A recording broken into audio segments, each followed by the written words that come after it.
Previously on Rock the Dragon, a Dragon Ball Super podcast. After over 2 years and over 131 episodes, Tim Bridgewater's journey through Dragon Ball Super finally came to its epic conclusion. Then, in the year 2020, a pandemic brought the world to a standstill, and out of sheer boredom, Tim reawakened the podcast from quarantine to answer questions, talk about other non-Dragon Ball related topics, and hopefully provide some entertainment for other bored listeners of the podcast. In December of that year, Tim once again bid the podcast farewell, and silence reigned for almost 2 entire years. When the news of a new Dragon Ball Super movie was announced, Tim was revived with the Dragon Balls, and then returned to talk about and review that movie in September 2022. Fast forward to over 2 years later, a new Dragon Ball show is announced. After some careful thought, Tim was summoned once again to talk about this new show. But is he in over his head? Maybe he sucks now. Maybe this new show will suck. Maybe he'll realize it was all a big waste of his time. But one thing's for sure, there'll be some fun along the way. And of course, there's the big question. Does anyone still give a shit? Find out now. Rock the Dragon, a Dragon Ball Daima podcast. Here we go again.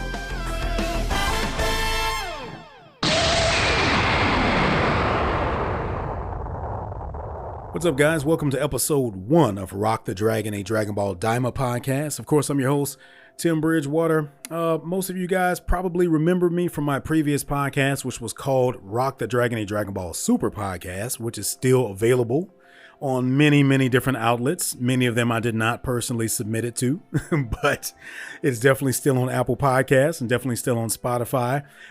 Welcome to my brand new podcast. If you have not had a chance to listen to episode 0 of this podcast, you're going to want to go back and listen to that first.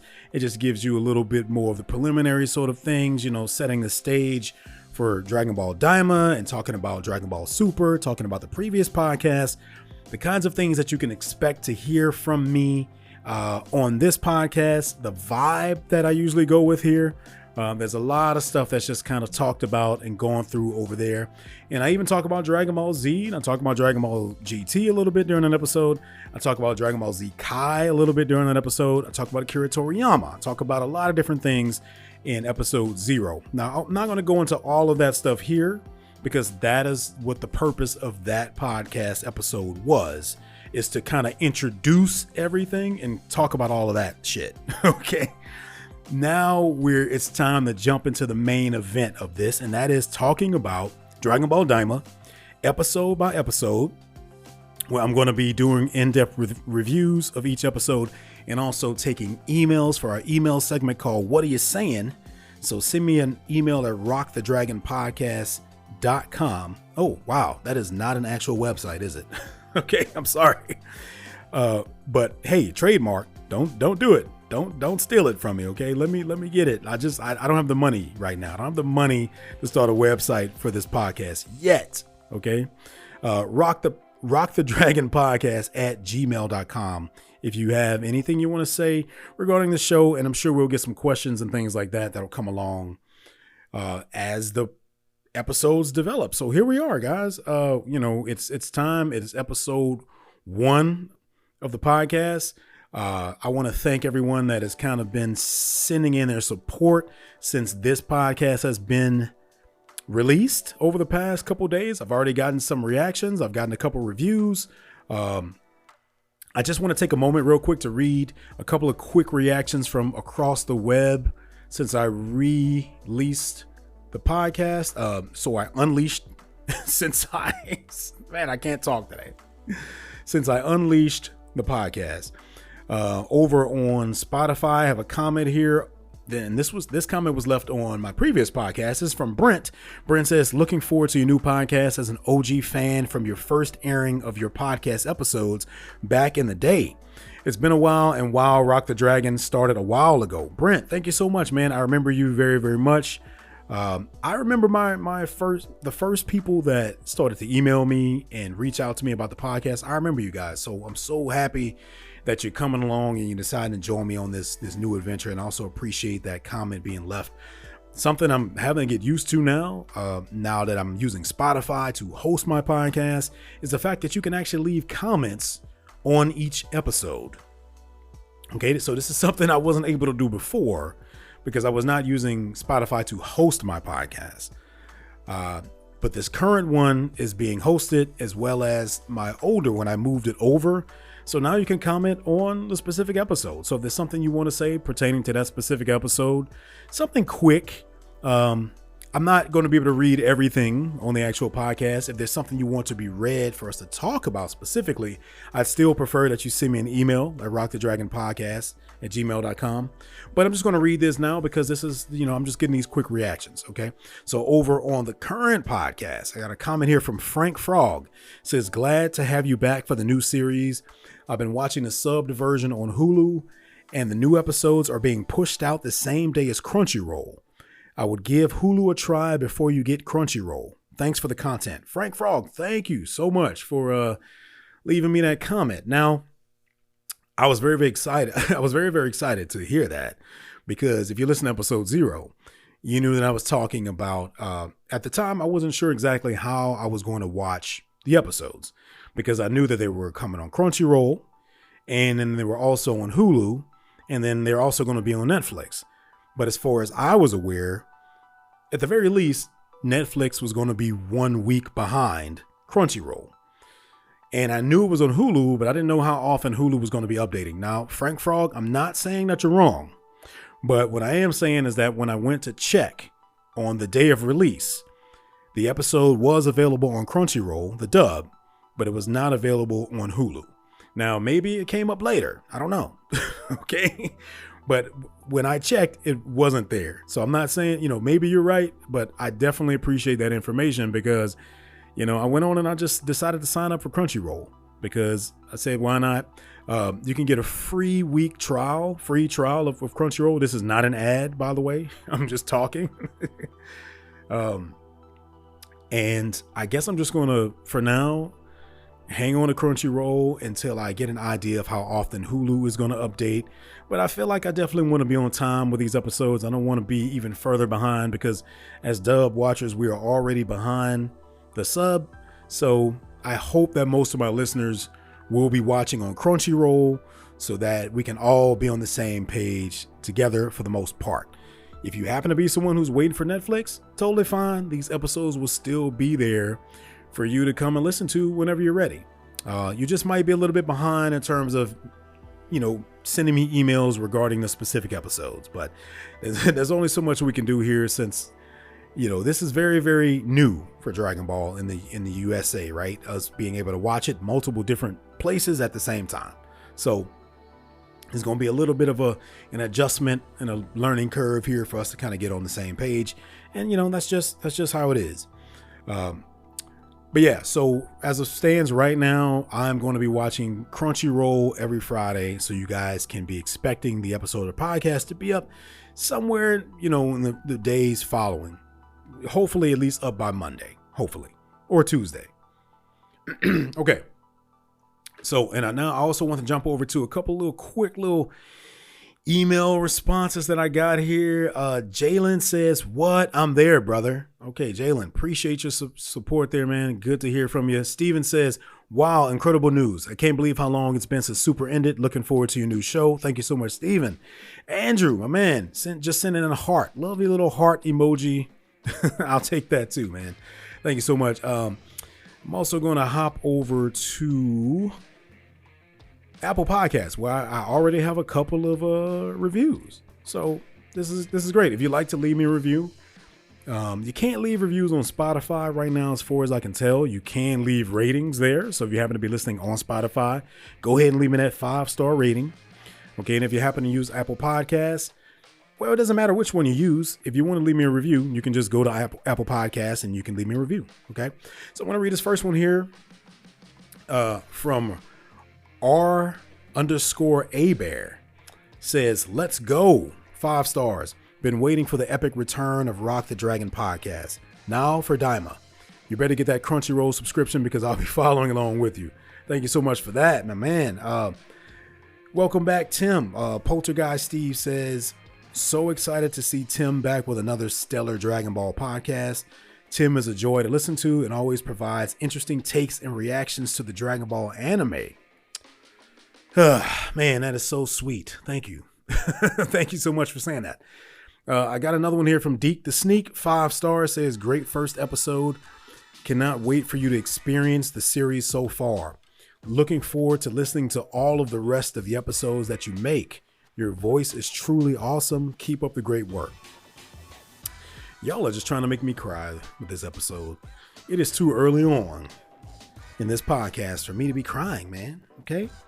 Let's just save the crying for the actual episodes. Maybe they'll be so bad, I'll cry. Or maybe they'll be so good, I'll cry. Who knows? Either way, but I just definitely want to give you guys a major shout out. Oh, and I've got one more. I can't forget this one. And I want to save this one for last because I want to talk about it just a little bit. Jeremy 151420 says, welcome back, 5 stars. Do a new podcast on the Avatar live action show. Okay. Jeremy, wow. Starting off kind of strong there, huh, Jeremy? You just getting directly to the point. I definitely appreciate that. First of all, certainly appreciate the 5 stars. Now, what you have here, Jeremy, I think is a little bit less of a review and more of a request, more of a, and maybe I guess this is something I could have talked about in What Are You Saying? So, if you have any future requests or anything like this you might want to discuss, just go ahead and send me an email at rockthedragonpodcast@gmail.com. Now, I'm not going to talk too deeply about this. I talked about it in episode 0 of the podcast. A lot of my listeners know that I once hosted a podcast called Republic City Report, where I talked about The Legend of Korra, which is of course, the sequel to Avatar: The Last Airbender. So that's an entire podcast that I also hosted. Ooh, man, I forgot to mention this, but yeah, a lot of things happened in the past couple years since, I ended my previous podcast and started this one. And one of those things is that there is a live action Avatar: The Last Airbender show. Now, I'll say this, as far as me doing a podcast regarding that, because obviously I already covered Legend of Korra.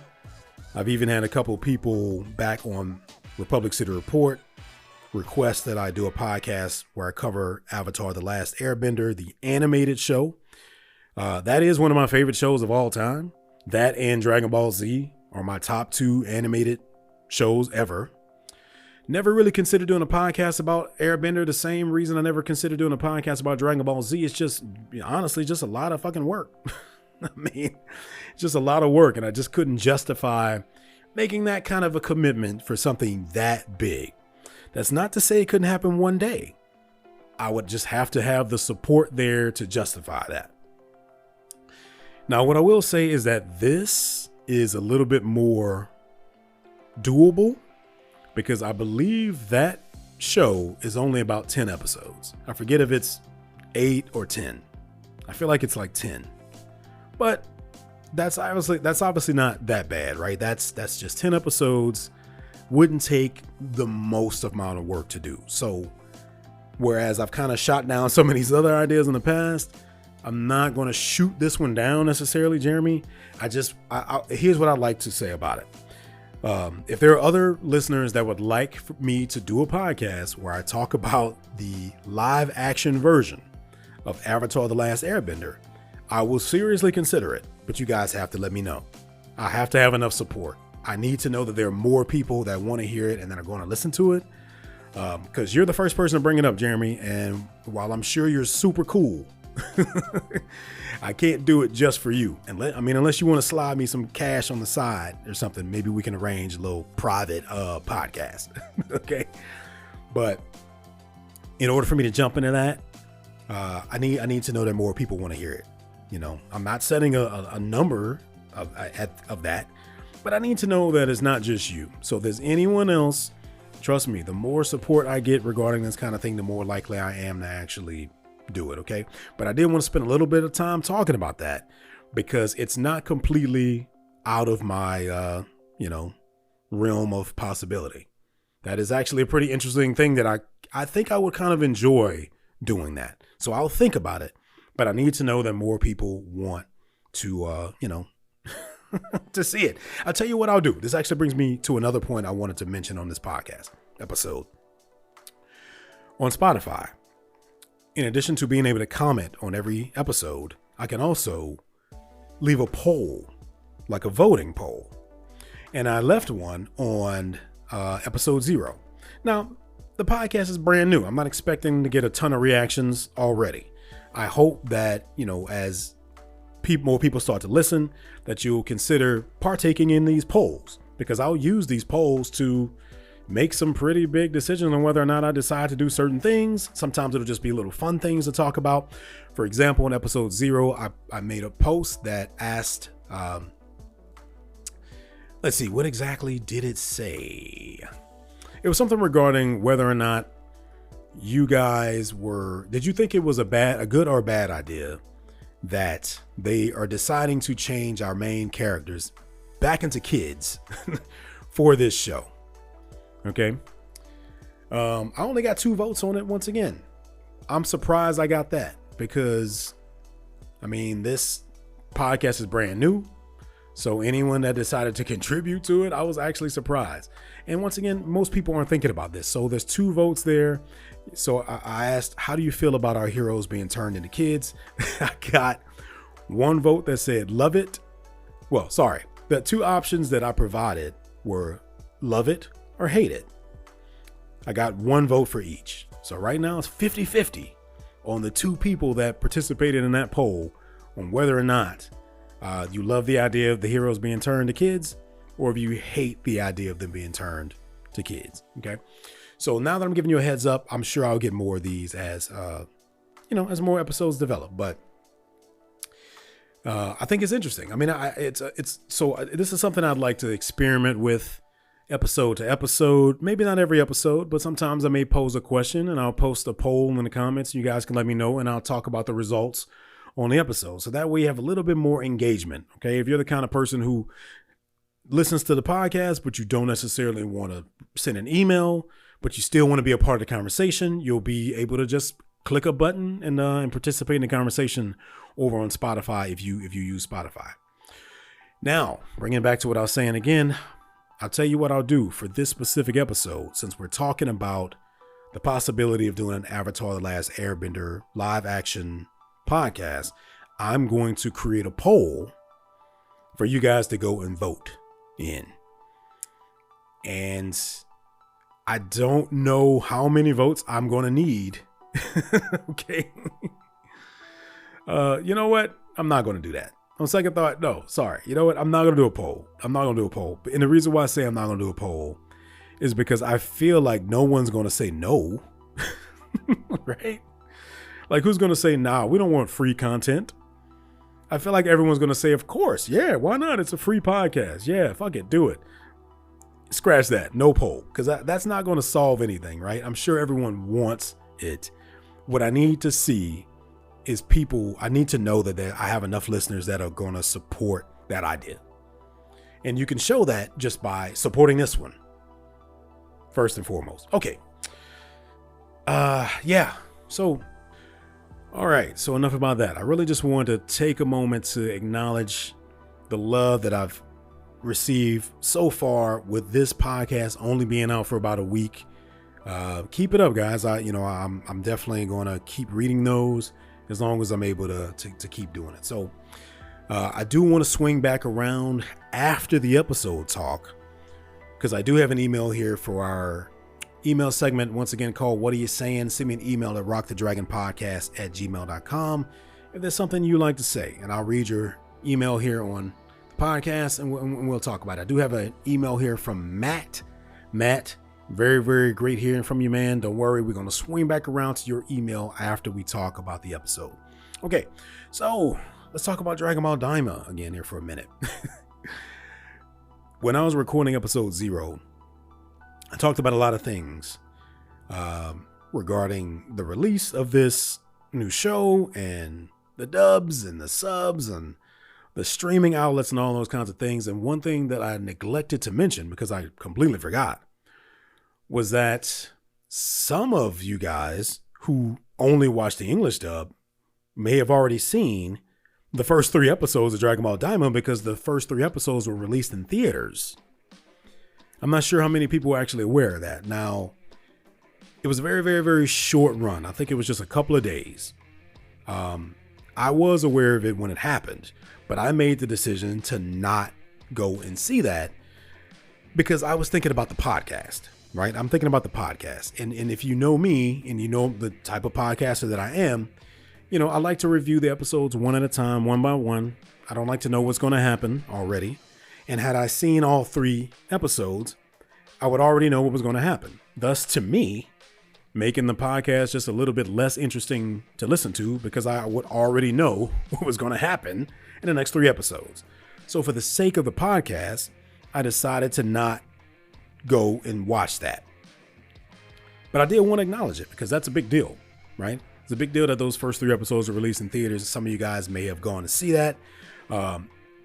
Without getting into any specific details of what happened in those episodes, if you happen to go see it, I would like to, I'd love to hear from you and know what your experience was. Did you think it was worth it? Was it a good experience watching on the big screen? Did you feel like, it was just a good time? I mean, I feel like I know what the answer is going to be. I feel like, based on what I've seen of episode 1, certainly there's no question here about the quality of this thing. I probably won't spend a lot of time talking about the animation here because I think the days of getting really poor animation like we got in Dragon Ball Super, in the beginning of Dragon Ball Super, are probably gone at this point. At least certainly with this series, because this being only, tentatively, or I don't know if it's confirmed or not, being a 20 episode series, seems like they would have given themselves plenty of time to be able to really go in on the animation. It's not like they have to worry about keeping up with the manga and all these other things that Dragon Ball Z and Dragon Ball Super would have had to worry about, right? So no surprise that the animation here is pretty incredible. So I did not go and participate in that 3-day thing. I just wanted to chill out and just watch it, as it aired week to week. Now, speaking of that, one thing I noticed, I'll talk a little bit about the presentation of Dragon Ball Daima. It's kind of a different experience watching it like this versus the way that I used to watch the other shows. Obviously, Dragon Ball Z is its own specific example because that was on Cartoon Network back in the day and all that stuff. But I'm more so referring to Dragon Ball Super here, whereas, Dragon Ball Super aired on Adult Swim on Cartoon Network here. So we were able to watch it week to week like that. And then it was added to the Adult Swim website later on. So you were able to watch it there. And each time, because of the network release, it felt like those episodes, it felt like the English dub was its own thing, right? Obviously, it's just a dub, right? It's just a dub like any other dub. I don't know how many dubs there are Dragon Ball Daima or Dragon Ball Super, but it's not just Japanese and English. There are more. But there's always been something that's felt a little bit more special about the English dub, considering that I think a very, very major part of the resurgence of Dragon Ball Z as a property is in part, due largely in part, to the Funimation sort of adaptation of it. Is it fair to say that Dragon Ball became much bigger worldwide, largely in part due to the English dub? So I think because of that, these shows always kind of felt like the English dub was its own specific, unique thing. It doesn't really feel like that with Daima. So if you watch Daima, especially on Crunchyroll, I'm not sure how it's going to show up on Netflix and everything like that. Everything is mostly kept the same. The opening title card is still in Japanese. We don't, We're not even getting an English title card for the episodes.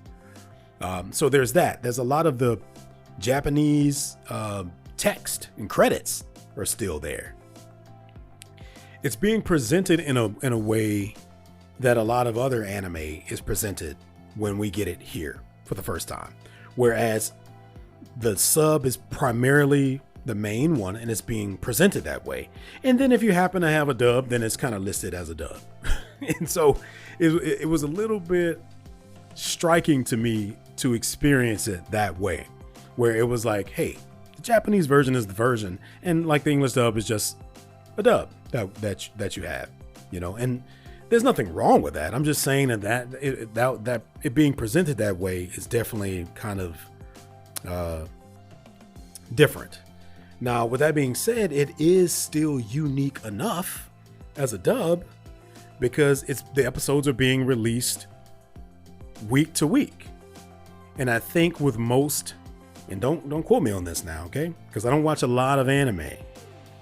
Mostly just Dragon Ball related stuff. A little bit of most of Attack on Titan. I've seen pretty much all of it at this point. But I think there was a big sort of expectation at some point, and you guys can tell me if I'm wrong or right about this, that when the sub was released, it would be released in a way. Sorry, did I say sub or dub? That when the dub was released, it would be released in a way that brought it current to the sub, right? So, for example, if there are 14 episodes of the sub out, then when the dub was released, they would just release all 14 episodes of the dub, because I feel like that's normally how these kinds of things work with other dubs. But with that being said, like I said, the English dub is kind of its own thing. You know what I mean? Like a lot of people around the world know Sean Schemmel and Christopher Sabat as Goku and Vegeta. So it does feel like it would have its own weekly release because it's its own thing. Although it's not really being presented that way on Crunchyroll, you know, the way it was with Super. Whereas, you know, it was the English version on Adult Swim and that was the only version you could watch. You know what I mean? It felt like a bigger thing because it was being aired on television. But now that it's just in streaming, it's like, well, this is just another dub. And once again, nothing wrong with that. It just feels a little bit different that it's kind of being, you know, portrayed that way. But I do think that some people, there might have been a little bit of a misunderstanding about that. Now, I'll say this. I'm glad they didn't do it that way because I don't think this podcast would have worked that way. You know, if I had 13 episodes of the dub to watch, then I couldn't do a weekly podcast the way I'm doing it now. So I'm glad they didn't do it that way. Now, another reason why I'm sure they're not doing it like that is because they want people to subscribe to Crunchyroll. And if you're getting a week to week release, people are more likely to maintain their subscriptions, you know, week to week. Whereas if they just uploaded all the episodes now, people would binge watch them and then delete the app. I mean, this is something that Netflix had to learn the hard way, right? Remember, there was a time where full seasons of things were being released on Netflix. And for the most part, they still do that. But a lot of these more popular shows, Stranger Things, Cobra Kai, stuff like that, they're now just releasing like the first 5 episodes. And then they're making you wait 2 months. And then you're getting like the next 3. And then you're waiting another 2 months. And then you're getting the next 4. So even they've learned, hey, it's all about retention here, right? Like people, they're trying to cut down on what's called churn. And churn is when people subscribe to a service just to watch that one thing and then they just delete it. So they're trying to keep people subscribed. So in that case, it also makes sense that they would release these episodes week to week. Now, the reason why I'm going into that as deeply as I am is because I've seen some reactions across the internet of people feeling some kind of way about it. You know, just thinking like, well, why didn't they just put all the episodes up of the dub so that they can be current with the sub? I personally never thought they were going to do that. I never expected that. I mean, it's never been that way. I mean, even when it was not just streaming, even when Dragon Ball Super was airing the English dub on Adult Swim, it was still 1 episode a week, even though the show had already been out in Japan for over a year. They didn't just jump to, you know what I mean? It's because for one thing, that means they would have to have dubbed all of those episodes, and they just don't have enough time to do that.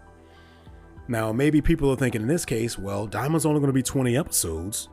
So certainly they can get caught up a lot faster than they would have been able to do with Super, right? And that is true.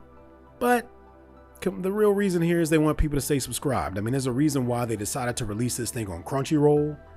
So I'm sure one of Crunchyroll's stipulations was probably, hey, we want people to subscribe and stay subscribed. And if you can get twice the amount of subscribers, because there's a lot of people that subscribe to Crunchyroll just to watch the sub. And now there's a whole other group of people that are subscribing just to watch the dub. So you're basically getting twice the subscribers because you made the English viewers wait a little bit longer. Okay, it's a lot of little crazy like stuff like that that's involved in there. But I'm gonna say I'm glad that is the case, because then I get to do this podcast and talk about it week to week. Okay, but anyway, enough about all that shit. Okay, sorry, I just had to get all of that out of the way because, you know, we're launching ourselves into a new podcast and a new show, and there's a lot of conversation going on about it, so I just had to give my 2 cents on that. It is time, guys. It's time for the episode talk. So, of course, this episode of Rock the Dragon, a Dragon Ball Daima podcast, is going to cover episode 1 of Dragon Ball Daima, called Conspiracy. Okay, so already with the title, I'm noticing a lot of differences here. Okay. And just having a sneak peek of the titles of the next couple of episodes, this is different, right? I mean, one word titles. When's the last time we had that for anything Dragon Ball related? We're used to having, 2 sentences for these things. Maybe the English dub of Dragon Ball Z, when they changed the titles, we got, they would embellish, and it would be things like Transformed at Last was the name of the episode, because they were doing Americanized versions of the titles. And then with Super, we just basically got direct translations of those titles. And I'm assuming we'll have that here as well. But I think it's a very interesting choice to just kind of go with one word for these episode titles, at least so far. And, it kind of says a lot about this. It's interesting that just the title and the way that they choose the title of the thing, it influences the tone. It gives off a certain vibe, conspiracy. And then the second episode is called Glorio. Okay, so already we got some different stuff here. Okay, so we're going to jump into the episode talk. Now, I'm sorry, I'm a little bit all over the place because I'm trying to get used to podcasting again. So we're going to go ahead and jump into this thing. I got to say, really, really, really appreciate the way the episode starts. Okay, of course, we get a recap of what I like here is that it's not just a recap of what happened necessarily directly before this story takes place, but just the story as a whole. And it's a quick story. I mean, it starts off talking about the Dragon Balls and how they work, and we're introduced to Goku, and we see a little bit of him from Dragon Ball and how he's the Earth's greatest warrior. And he even makes this comment about Goku and his superhuman strength. And I'm like, I do understand why they decided to use the word superhuman, but he's not a human, you know what I mean? He's a Saiyan. They could have just said his Super Saiyan strength, but hey, it's possible that they were taking into consideration people who are just watching this show and just starting with this. I'm sure that exists. I'm sure there's some people out there that are just starting with Daima and they haven't watched, just out of curiosity. They're like, let me just click on this new Dragon Ball thing and see what it is. So if you don't know what a Saiyan is, that could be a little bit confusing for you. So maybe they just decided to say superhuman. But all in all, love this recap. It looks great. It looks excellent. It's nice to hear the narrator again. It's kind of quick. They don't go into detail about every little thing that happened. But I think they do a pretty good job of telling us what we needed to know for this specific story. Even going, just talking about the Saiyan saga. And I mean, it did seem a little bit odd to me that they mentioned the Saiyans a little bit more than they seem to talk about the rest of the arcs, right? But you could say they only really mention the Saiyans because that part of it is very, very important to Goku's story, right? So Goku finding out that he's a Saiyan was a very, very important part of his story. So they talked about Raditz a little bit there. They didn't go into too much detail about anything else though, and I think that's totally fine here. I don't think we need an entire recap of Dragon Ball Z. Okay? Especially considering, and this is where we jump into the episode itself, especially considering that the first 12 minutes or so of this episode is basically a recap of the Buu arc of Dragon Ball Z. Not the entire arc, but you know, what I like about this is that it serves multiple purposes. Okay? One of them is to recap what happened in the Buu story, the important parts of it. Most importantly, the parts of it that we need to know in order to understand this story.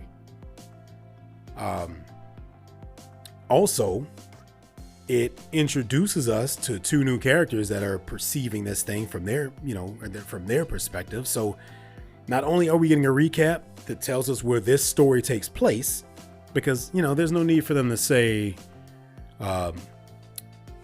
this story happens, you know, kind of after Dragon Ball Z and kind of before Dragon Ball Super. They don't even come out and say that. We just learn through this opening scene where this takes place at. And if you've seen Super and if you've seen Z, it kind of just makes sense. You just get it. They don't have to just necessarily spell it out for you. So it also serves that purpose. Like I said, while simultaneously just showing us sort of a recap of what happened before and how we're getting to this point. I gotta say, it looks incredible. I mean, clearly they decided to recreate all of this Buu stuff with new animation, right? And I think that that's one of the most, you know, impressive things they could have done in this case. And it looks awesome. Everything about this looks awesome. Very, very excited about this portion specifically. Now, you know, we are immediately introduced to two new characters. Characters that I don't remember exactly how much we saw these characters in the trailer or in any of the screenshots that came out, but we get clear looks at them, and we learn a lot about these characters. Honestly, a lot more quickly than I thought we were going to. Okay. So, you know, we immediately get this character who, hey, looks kind of like Babidi, not in the face. They don't look alike in the face, but he's a tiny guy. He has a similar cloak outfit sort of a situation as Babidi does. He's kind of the same height. I didn't double check this. I didn't fact check this, but sounds like it could even be the same voice actor. I don't think it's coincidence that this character sounds a lot like Babidi. There's supposed to be a connection there. And then we're introduced to another character. And I'm going to be a little bit fuzzy on people's names because, you know, we're just starting this thing. Okay. But we're introduced to another character that, hey, looks a lot like, at the very least, a Kai, right? But more specifically, you know, Supreme Kai, right? So we learn immediately that this guy is Supreme Kai's brother. Okay, so the little guy's name is Goma, and Supreme Kai's brother's name is Degasu. Sorry, I'm watching the subtitles right now, so I can't hear it. Now let's stop here and talk about this for a minute. Supreme Kai has a brother. Now I don't remember whether or not that was a thing that they mentioned in Super or not. You know, Super's 131 episodes. I can't remember everything they talked about in that show. Fair enough.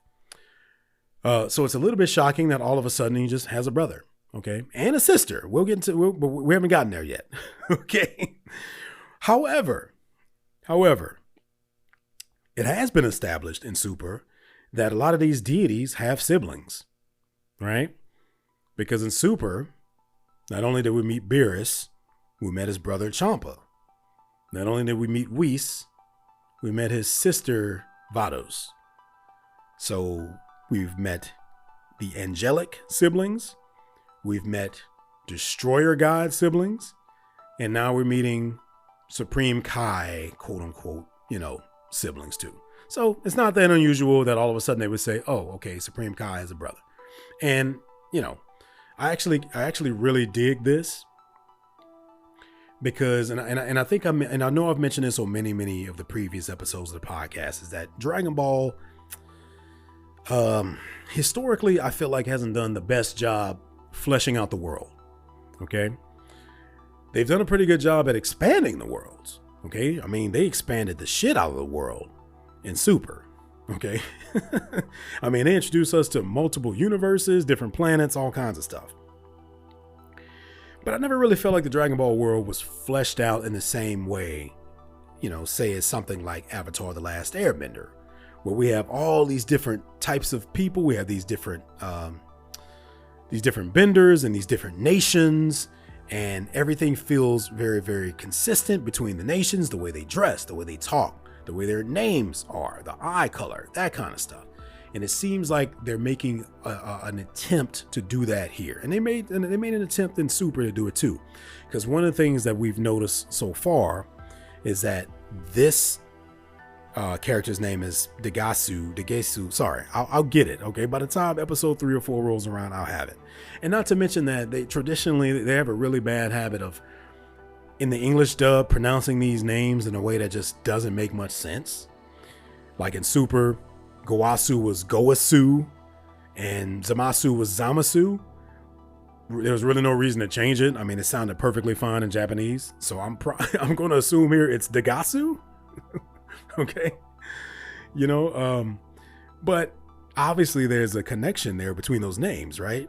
Zamasu, Gowasu, Degasu, and even the sister's name, who I believe is Arinsu. Sorry, I'll get to it. But obviously there's a connection there. And I like that because that makes the world feel more fleshed out. The same way a lot of the waterbenders have similar names, Kaya, Katara. I can't think of any more right now because I'm being put on the spot, but you know what I mean. If you watch Airbender, you get it. And you know that the Firebender characters have a lot of Z's in their name. Zuko, Azula, Azulan, Ozai, right? Dragon Ball's kind of starting to flesh it out a little bit. I like that. I like that they're making those kinds of changes and those things like that. But the only question is that, hey, my dude, the Supreme Kai's name is Shin. So why his name doesn't fit any of that shit. Okay. But I think we all know the answer to that, right? I think the answer to that, and I could be missing something, right? I could be misremembering something. Maybe they explain that Shin is not his real name at some point, and I'm just forgetting that. But he's always been known as Supreme Kai and or Shin.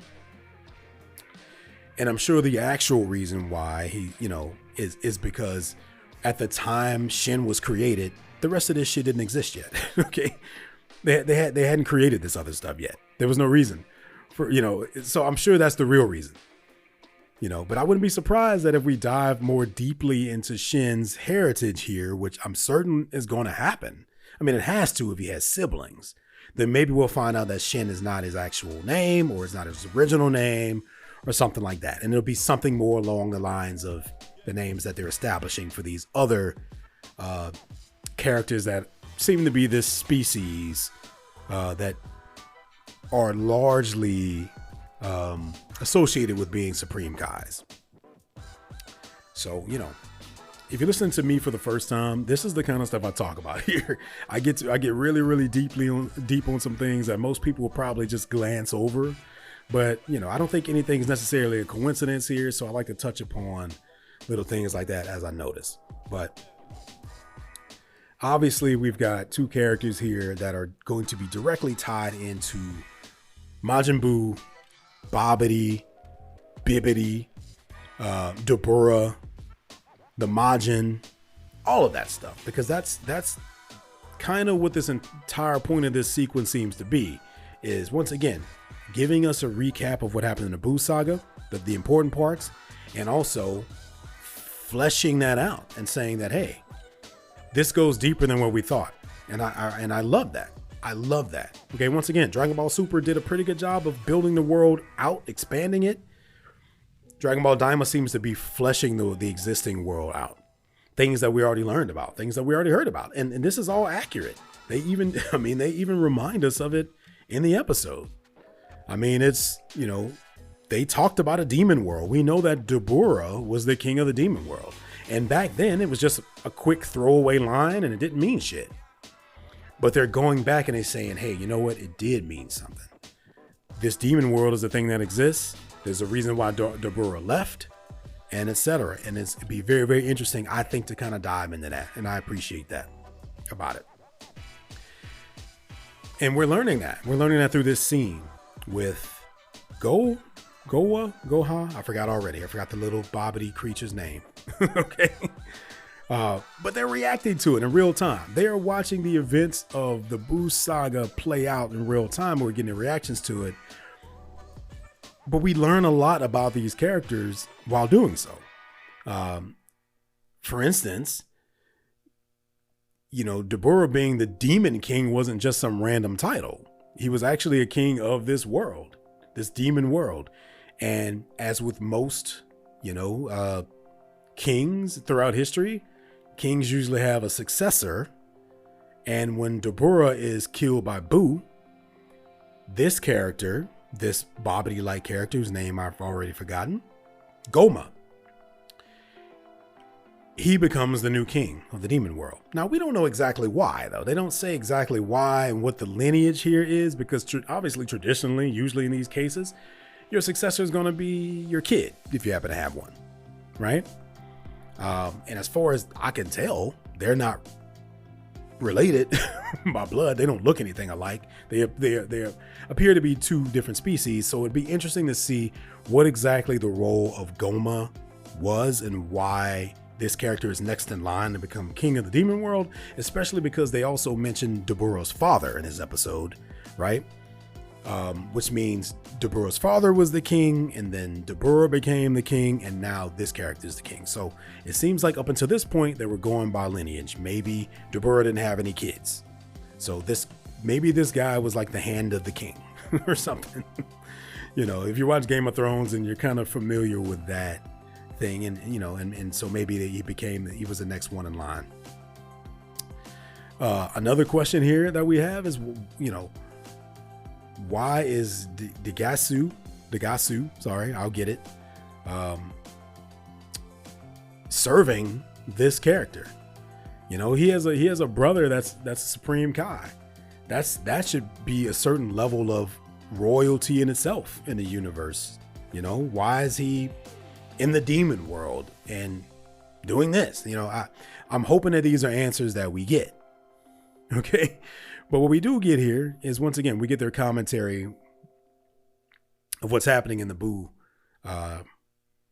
fights here in real time. And what they're learning here is that, and we've seen this happen a lot, right? We've seen a lot of instances where people watching from a distance or from afar are super surprised that Earth has fighters that are this strong. I mean, even Supreme Kai himself, when he first showed up, he was like, I didn't know we had beings on this planet that were this strong, and they were super surprised by it.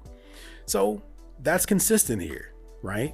It stands to reason that if these people are from another realm or a different world or whatever the hell, the same way Supreme Kai was, that they also wouldn't know. But they have a way of watching this stuff in real time, and so they're learning a lot about it. Now, initially, when I decided to watch, when they started to play this out, I was wondering, it wasn't clear to me, why are they watching this? What exactly are they looking for here?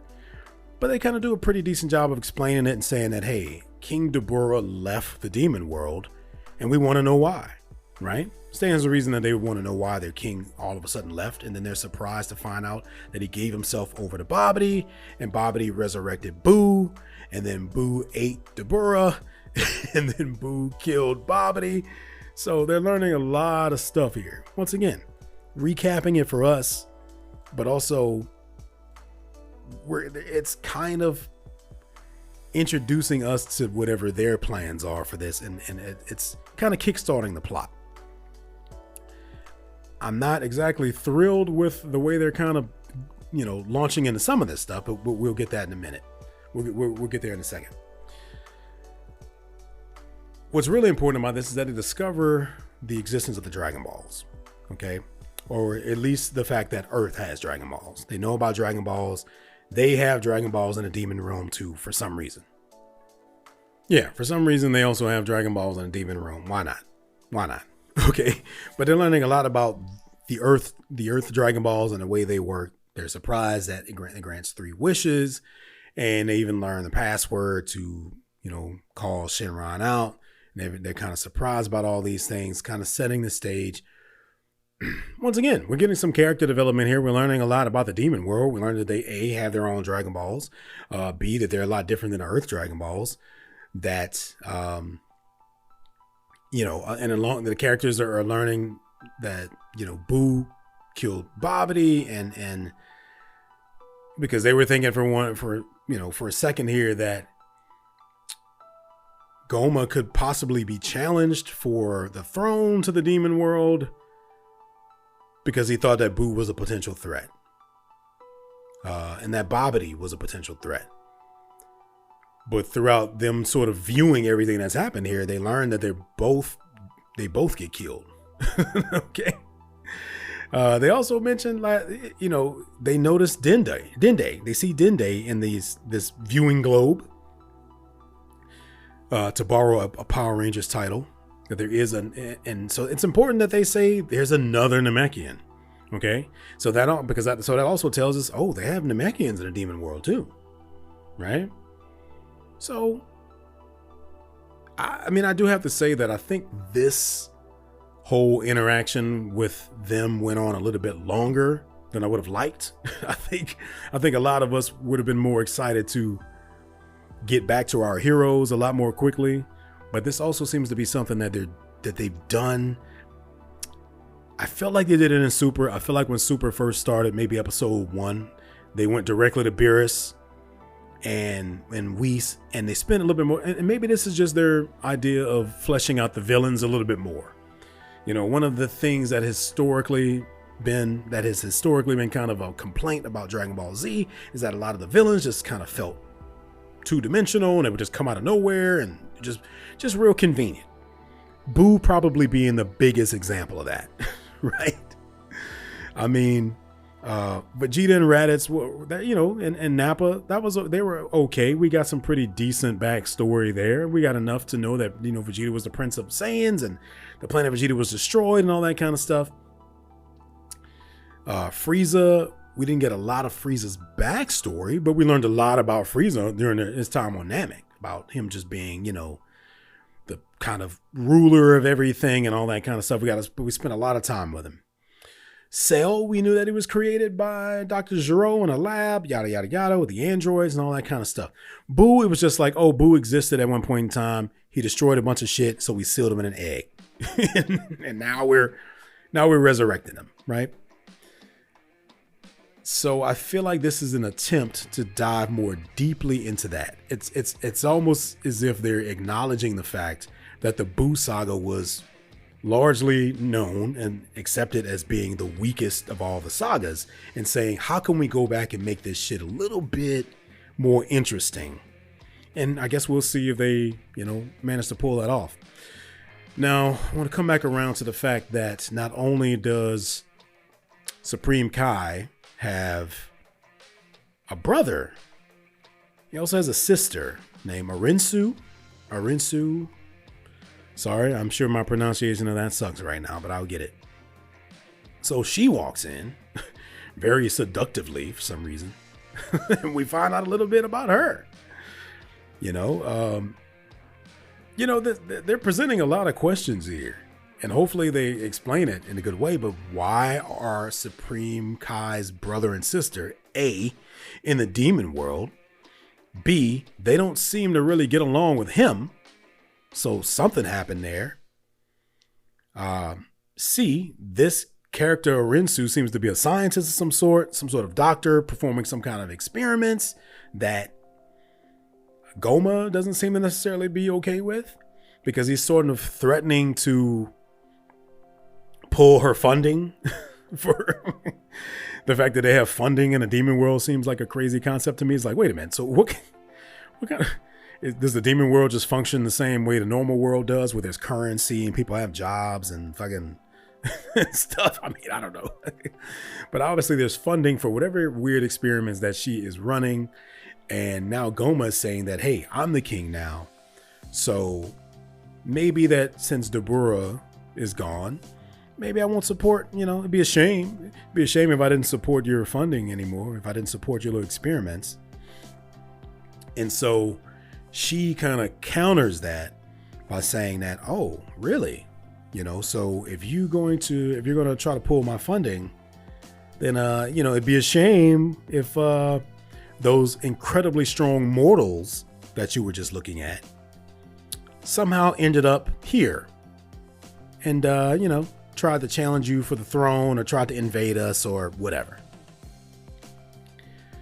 So this makes Goma a little bit bothered, because obviously he's trying to enjoy his new position as being the new king in the demon world. So they're a little bit worried about these potential mortals that are clearly incredibly strong, because they just watched them defeat Majin Buu almost in real time. So this kind of rings a few alarms for them. Now here's where I kind of get into the part that I kind of have a problem with here. Okay. I thought this was going to be a thing that was going to be an ongoing mystery throughout the season. And that is the fact that our heroes are turned into kids, right? We all knew that going into this episode. That's not a surprise. It's in the trailer. They made it very, very, very clear that they're going to be turned into kids for a large part of this series. But the question was why, right? And I feel like the question was posed in a way that made it seem like that was going to be an ongoing sort of conspiracy. I mean, that's the name of the episode, as to why they were turned into kids. And maybe there's more to it that we're going to learn after this episode. But as of this moment right here,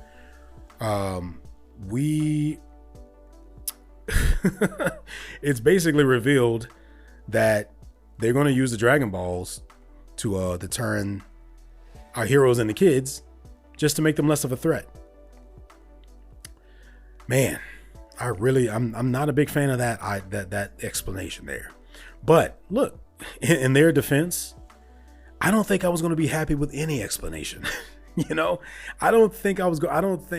think whatever they told us, none of it was going to be good to me. I don't think any explanation they gave me was going to be one that made much sense. First of all,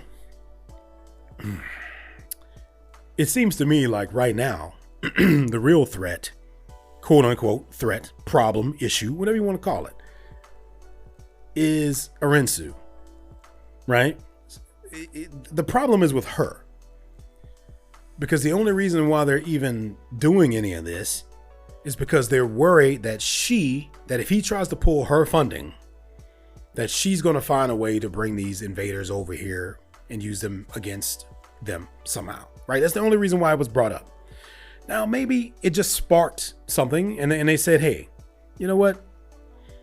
I don't like the idea of there being people out there strong enough to come here and invade us, which honestly, that's something they should have known anyway. I mean, like you should always assume that there's someone stronger out there, But what's even more weird is that their solution to that is to turn them into kids.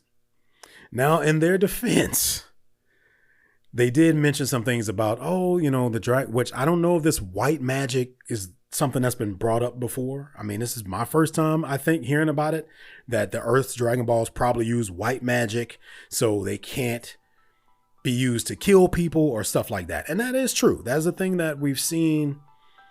They talked about in Dragon Ball Z. Okay, Shenron cannot be used to necessarily do things like that, like to take a life. Okay, so that's not an option. So the next option is to turn them into kids, because they'll theoretically be less strong than they were before. I mean, based on what? Based on what evidence and what proof that that they're actually going to be less strong as kids? I mean, in this world where anything can happen, okay, you can have tiny people that are really, really strong, skinny people that are really, really strong, really, really buff people that are not that strong. Had they rewind back a little further and looked at early Dragon Ball Z, they would have seen how strong Gohan was as a kid. Okay, they could also, they saw Gotenks, right? Like they actually saw Gotenks fighting Boo. So it stands to reason that kids can be very, very strong. So I don't know why they would think that turning them into kids somehow would mean that they're less strong. So I do kind of have a problem with that. Okay. My next problem is that they go out of their way to kind of mention here that they do have their own Dragon Balls in the demon realm. Okay. They have their own, but then they say, oh, we can't use ours because there are these 3 super strong warriors that were created to protect the Dragon Balls. Conceptually, I actually kind of like that idea because it seems to me that if someone were to create these mystical objects that have so much immense power, that there would be a way to protect that power from being misused just by anybody, right? So I kind of like that, even though the Earth Dragon Balls don't have that, and any fucking random person can just find the Dragon Balls and make a wish. Okay, but that's okay. You know what I mean? Like some of this stuff we have to let go, right? Like the current writers of this show, we got to cut them some slack because they're dealing with decades of really badly written canon, and there's a lot of hypocrisy in Dragon Ball Z, and a lot of just things that just don't make a lot of sense, a lot of plot holes and stuff like that. So they're kind of doing their best to kind of piece together something that makes sense based on what they had to go on. So some of this stuff I'll let it slide for that case. But what I won't let slide, and if I'm missing something here, shit, you guys let me know. Send me an email at rockthedragonpodcast@gmail.com. It's clearly stated that they have their own Dragon Balls, and we even meet the creator of those Dragon Balls, which is a Namekian by the name of Neva, I believe it is. Who they go out of their way more than once to say that he's the one that created these Dragon Balls in the Demon Realm. But not only did he create the Dragon Balls in the Demon Realm, he also created these 3 guardians of the Dragon Balls. So tell me why they feel like, and I don't understand why they feel like they can't use their own Dragon Balls. Well, Tim, it's because they're being guarded. But yes, but the guy who created the Dragon Balls works for them because it's established that he basically does whatever they tell him to because they're going to use him to operate the Earth Dragon Balls. So why couldn't they just use him to say, hey, stand down, to tell his guardians to stand down so they could use the Demon Realm Dragon Balls? Hey, am I missing something there? I don't know. Let me know. What are you saying? Okay. Send me an email at rockthedragonpodcast@gmail.com. Because you might say, oh, well, he created them. So even let's just say for argument's sake, you said that he created them to do their job and that's it. So they don't even listen to him. Right. Well, then they could have just said that. They could have just said that in the episode. But instead, what they do is they show him walk by these guys. And then one of the guards actually bows to him as if they know that he's their creator. Okay. So tell me why the hell they need the Earth Dragon Balls for anything. Just seems like a convenient reason to get them over to Earth, honestly.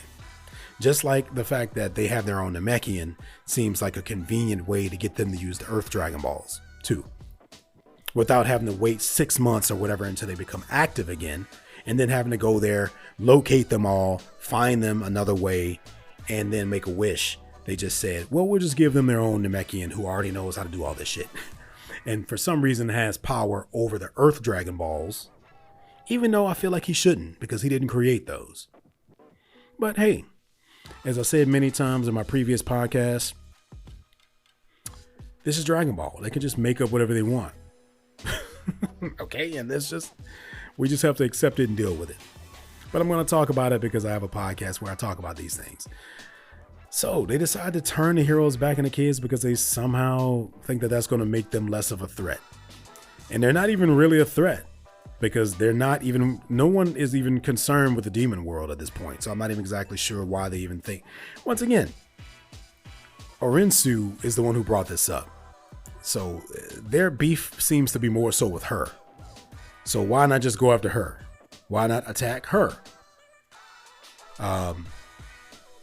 Well, I'm posing these questions and some of them I already kind of know the answers to. For one thing, that's Degasu's sister. So maybe he doesn't want to attack her. Obviously, she has some sort of position of authority or prominence in this society. So maybe she's very, very valuable. So I'm sure there's a lot of reasons why they don't attack her. But I have to pose these questions because hopefully we'll get the answers, later on. So then they kind of start talking about how they're going to use the 3 wishes. And I think we get as far as the second wish, which I think is pretty much just introducing whatever the MacGuffin of this series is going to be. Okay, it's something called the third evil eye, I think. And it's this thing that Dabura's father had, and they're going to bring it back. And it's a MacGuffin, okay? And that basically just means that it's going to be this ancient artifact or something like that that gives people power, or, a lot of stories have things like that attached. Now, at the end of their little segment, we see this character who's watching from the shadows. And because of, subtitles and stuff like that, we know that that's Glorio, right? And the post-credit scene of this episode is that character. And the next episode is called Glorio. And it's basically that character showing up. Have no clue who this guy is. Once again, didn't watch the sub. Did not see the 3 episodes of the dub in the theater. So I don't know. Obviously, he's going to play a big role. But we'll talk a little bit more about him shortly. So they decide that they're going to make this voyage to Earth to use Earth's Dragon Balls in order to wish our heroes back to kids, which I think is very, very stupid. But we just got to accept it. It's something I'm just going to accept it. I'm going to move on. I'm not going to keep harboring on about it. That's the plot. We just have to deal with it. Okay.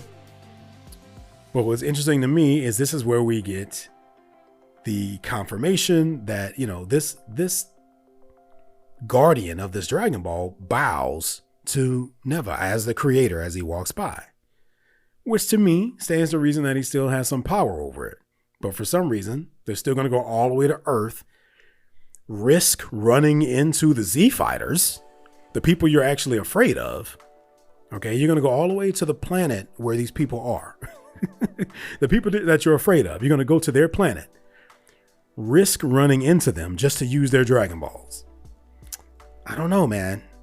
That's a bit of a stretch. Because, what happens if you go there and Goku and Vegeta immediately find you? Seems like a big risk. Why wouldn't you just use your own damn Dragon Balls? Okay, whatever. But what I do like about this whole sequence is that they don't make it seem like it's something that, they don't really do much of a good job explaining much of it, but they do at least address the fact that they shouldn't just be able to just go to Earth from the demon realm. Like, obviously, there's a throwaway line about some paperwork that he says he filled out. Okay, I guess we just have to accept that. But we do see a process. We see that there are barriers. There are, gatekeepers between the realms, and you have to have clearance to travel. And I did like that. I like that as a concept. That fleshes out the world. That's because that makes it seem even more interesting that Babidi and Dabura decided to go to Earth. That means they have to go through all this stuff too, right? So they would have had to go through all these steps to get there, which is kind of intriguing to think about as well. Now, I don't know. I guess he gets through because he's the new king. It seemed, I mean, they didn't have to do much elaboration to verify that he's able to, that he is the king now. He hasn't even been coronated yet. I think they mentioned that. So, and the big floating head is just like, oh, you just need a pin code to get through. Okay. I wonder if that pin code had any sort of significance to anything else in Dragon Ball. Sometimes, they'll use little opportunities like that to put a little Easter egg in there. If anyone happens to know what that is, let me know. I don't like to Google these things because I don't want to run into a spoiler. But I do like the fact that they had to go through something to get there. Not much. I mean, apparently to invade other realms, all you have to do is just say a little pin code. So, I mean, they're doing a poor job of protecting shit here. But so we get a very, very, very nicely animated sequence. I mean, all this stuff looks great. The traveling between the realms, the animation looks really awesome. I feel like they even, so okay, that's right. There's multiple barriers here. They go through the first and then there's another one because they have to specify which universe they're going to and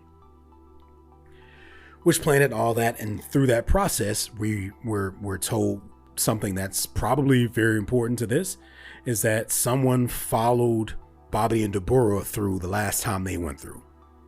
Okay. And they find out that is Arinsu. Okay. The scientist. So apparently, according to this, from what we're led to believe right now, this character's already been to Earth. Okay. So maybe this is where the title conspiracy comes in at, right? They're starting to plant these little seeds like, why? Why did she go there? What's she up to? What's she working on?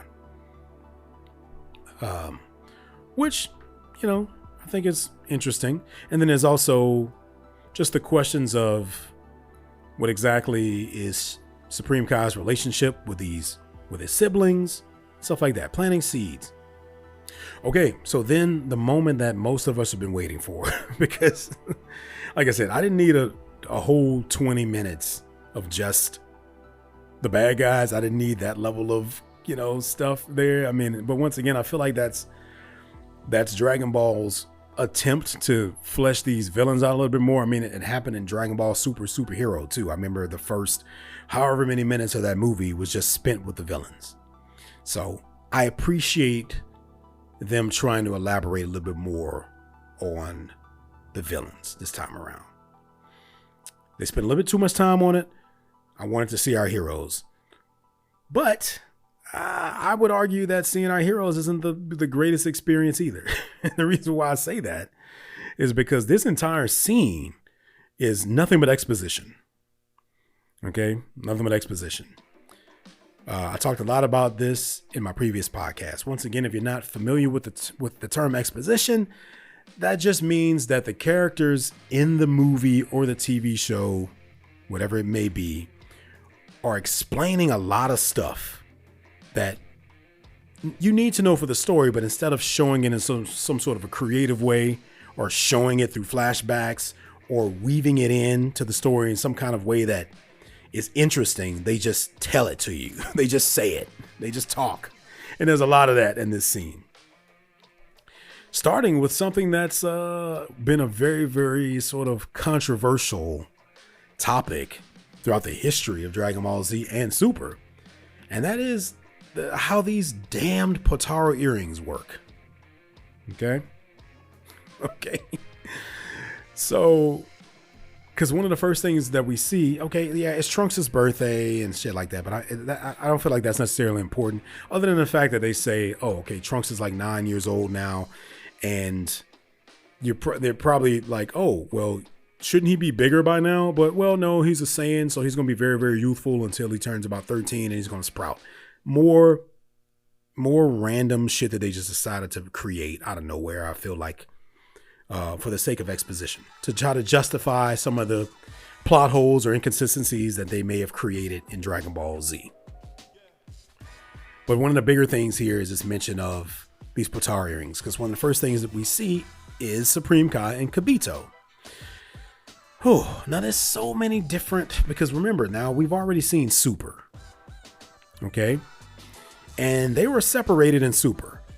And I thought they had already maybe kind of explained why they were separated in Super. Or were they separated in Super? I think for a portion of Super, they were fused, and then a portion of it, they were maybe separated. I forget. Okay, I forget. I'm sorry. Super was a it was 131 episodes. But certainly at this point in time where this story takes place, Kibito and Supreme Kai would have still been fused.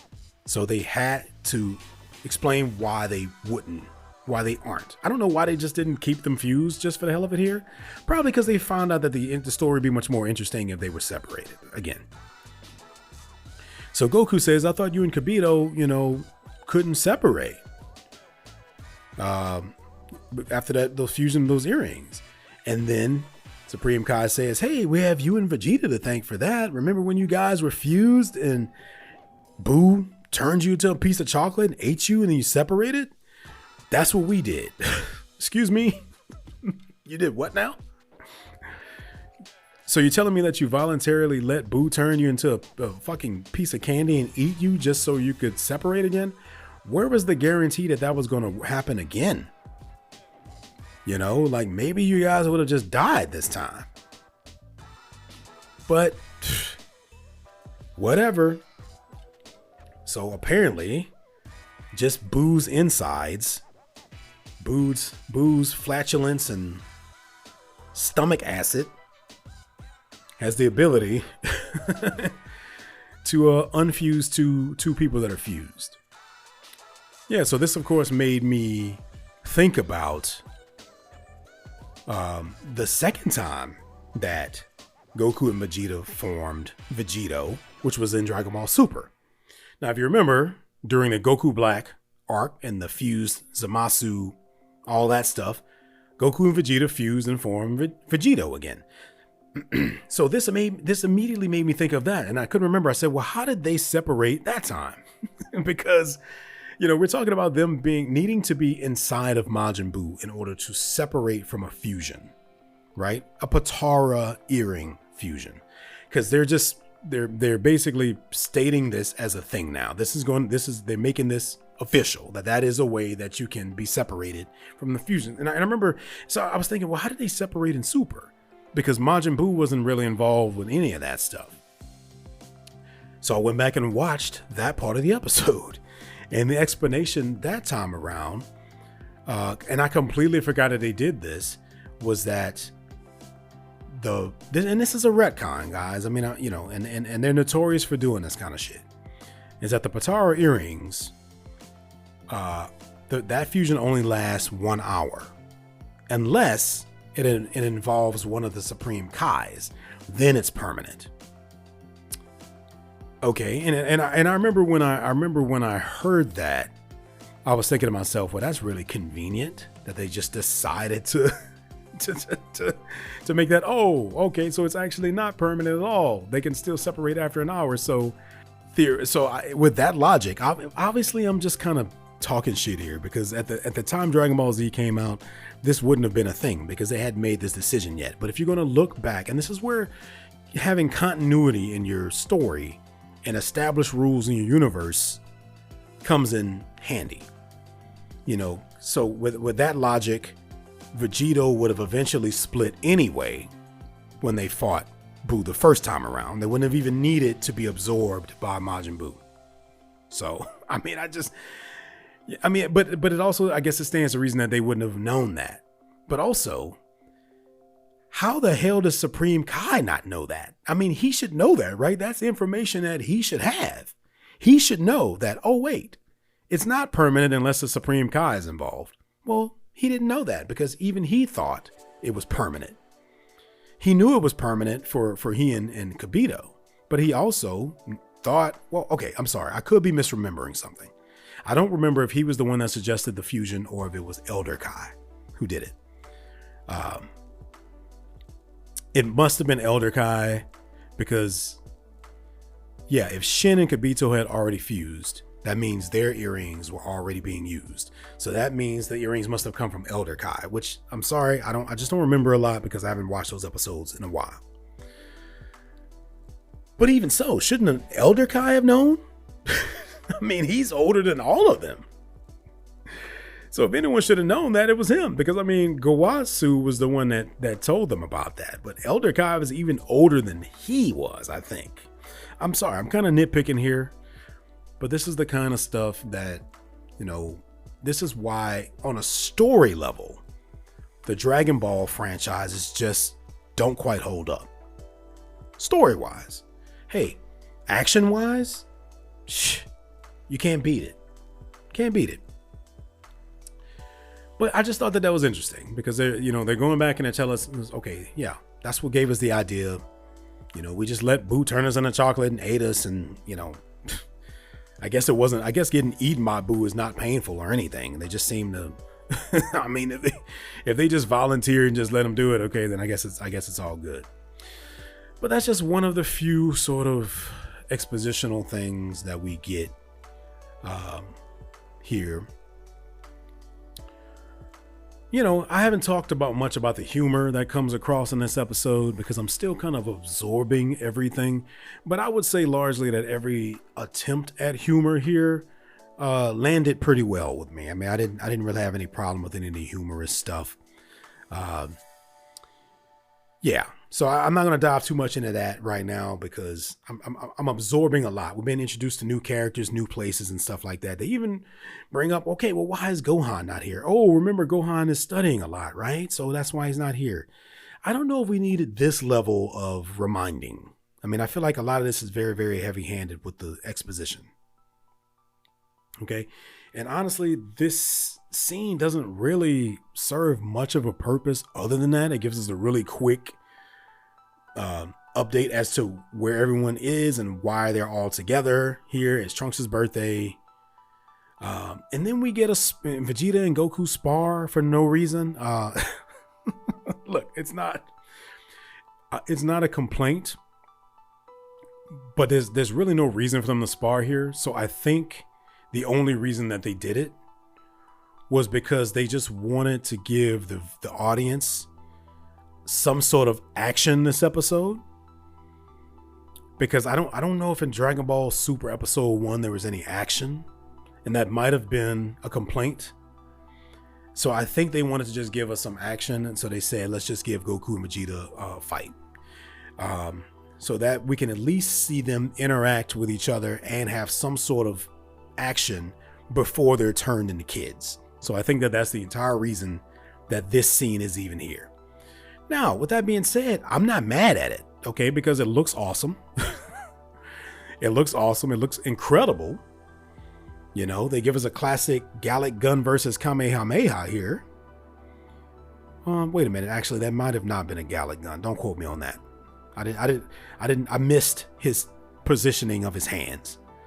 But this also could have been maybe a low-key sort of way to keep them occupied doing something so that maybe they wouldn't sense that these other fools just came out of nowhere from the demon world, and now they're here. I'm not sure they would have sensed that. You know, that's another thing that has been historically sort of unreliable in the Dragon Ball world, is that their ability to sense things. Sometimes they can sense something from far away. I mean, I feel like whenever Vegeta and Nappa were on their way to Earth, like Piccolo could feel it or something. I mean, wasn't that a thing? And now these guys just kind of show up out of nowhere and no one knows. Now, maybe they're so weak comparatively that they just can't sense them. Now, we do get a little bit of moment where Supreme Kai and Kibito sense something. And maybe it has something to do with this godly energy that they probably have. Demon energy probably makes it a little bit more difficult to sense, or, you know, that could be a thing. And that would kind of explain why Kibito and Supreme Kai seem to only be the ones to really notice something. And the other two might have been Vegeta and Goku, but they're sparring right now, right? So maybe that was just a way to kind of say, well, they're busy. I think Dende, you know, Dende is still relatively new at being Kami of Earth at this point, and he's still a kid. But Mr. Popo, I think, maybe should have known something. Okay. The fact that these beings can just pop up on the problem here is that in Super, they went out of their way to kind of establish that there are rules for this kind of stuff. There are multi levels of deities and gods and checkpoints and Zenos, and there's Jaco out there, the freaking patroller, the space patroller. Like, the fact that there's just people showing up from different worlds, different realms, maybe not different worlds, maybe that's not as big of a deal, but different realms should, set off some kind of an alarm. But no, they're just here. So we do get a moment here. We get an interaction with Dende, and they're talking about the Dragon Balls and stuff. I'm not a big fan of what happens here, and I kind of talked about it a little bit earlier. They just conveniently happen to have their own Namekian who made his own Dragon Balls that they didn't use for some random reason. But because he's a Namekian who has created Dragon Balls before, he's basically a shortcut to getting the Earth Dragon Balls together. So they don't have to go around and find every single one by one. They don't have to wait however many months left until they become active again. He can just gather them all right now and restore them. That's not the craziest thing. We've seen crazier things in Dragon Ball, but it does feel really convenient that he's able to do all this, especially since he didn't create the Dragon Balls himself. I mean, correct me if I'm wrong, but I feel like even the people who did create the Dragon Balls couldn't do that, right? I don't remember a moment where Kami could just get all the Dragon Balls himself and, like in one fail swoop. You know what I mean? I don't recall him being able to restore them whenever he felt like it. So this Namekian is clearly a different Namekian with a different level of power, and they have kind of established that in some form throughout different levels of canon. They kind of talk about certain Namekians being able to do certain things, like some of them can fuse, some of them have the ability to create Dragon Balls, but not all of them. Some of them can heal people, like Dende, but not all of them can do that. So maybe this is just another thing where he's a Namekian who can do this specific thing. But I'm going to point it out, okay? Because it's inconsistent and it creates plot holes, and I'm going to talk about that kind of stuff. Now and of course they already know exactly how to summon Shenron and all of that, because they were able to basically just watch everything that was going on, which is not, they didn't really explain how they were able to do that, what gives them the ability to do that. But maybe they'll kind of mention that later on. Now, of course, they do take notice that the sky turns dark. I guess it's debatable on whether or not they should have maybe done a little bit more in this situation, because I think they all would have known if it were one of them. Like if Goku was gathering the Dragon Balls for some reason, or Vegeta was, or someone else that they knew, they probably would have given them a heads up about it. So it should have rang some bells and said, some alarm should have gone off and said, okay, maybe there's someone's like doing something really messed up here.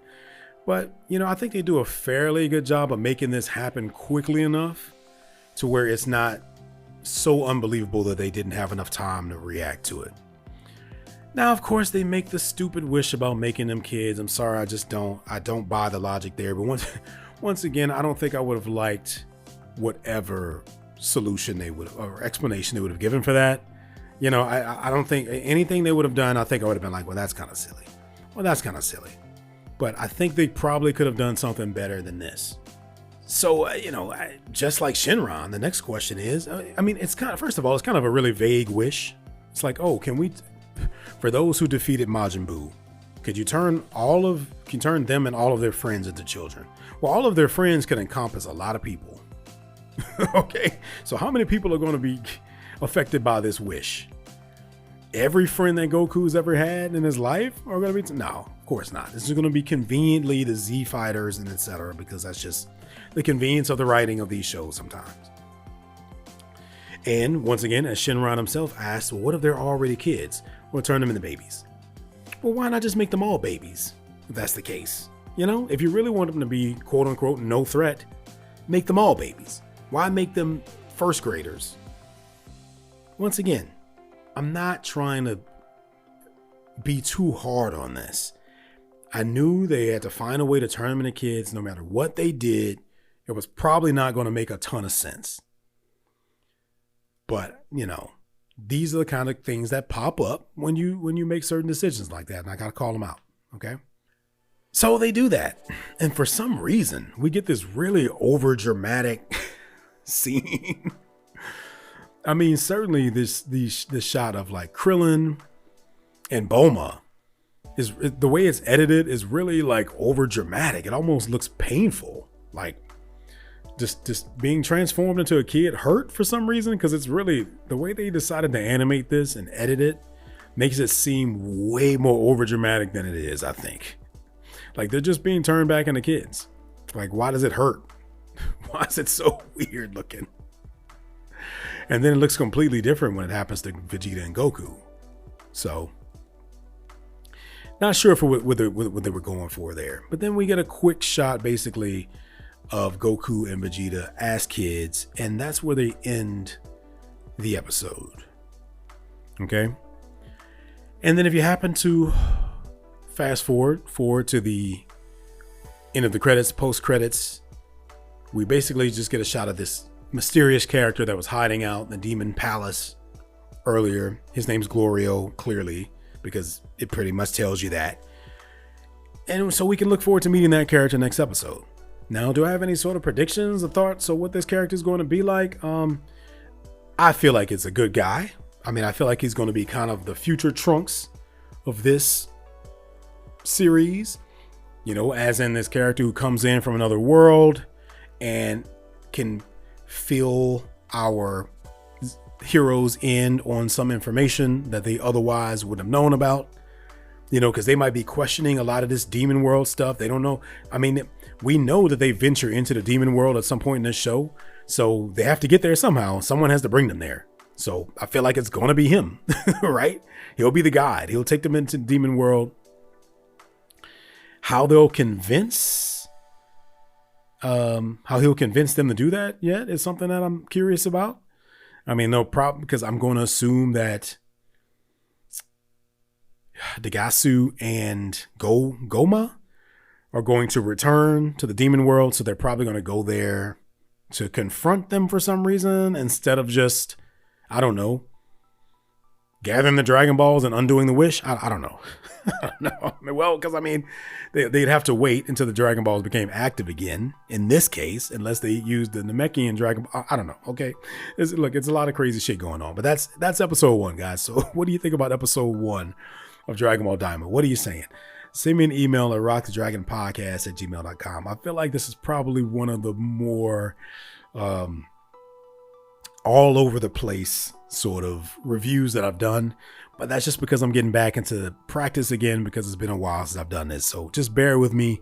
These things will get shorter and smoother and cleaner and all that kind of stuff. But I'm sure you guys get it. I have the best listeners and fans. You guys never really complain about anything, so I appreciate you. But yeah, send me an email. What do you think about that? You know, if I just had to summarize the experience with this episode, I'd say I enjoyed it. I feel like there's enough mystery there to keep me interested.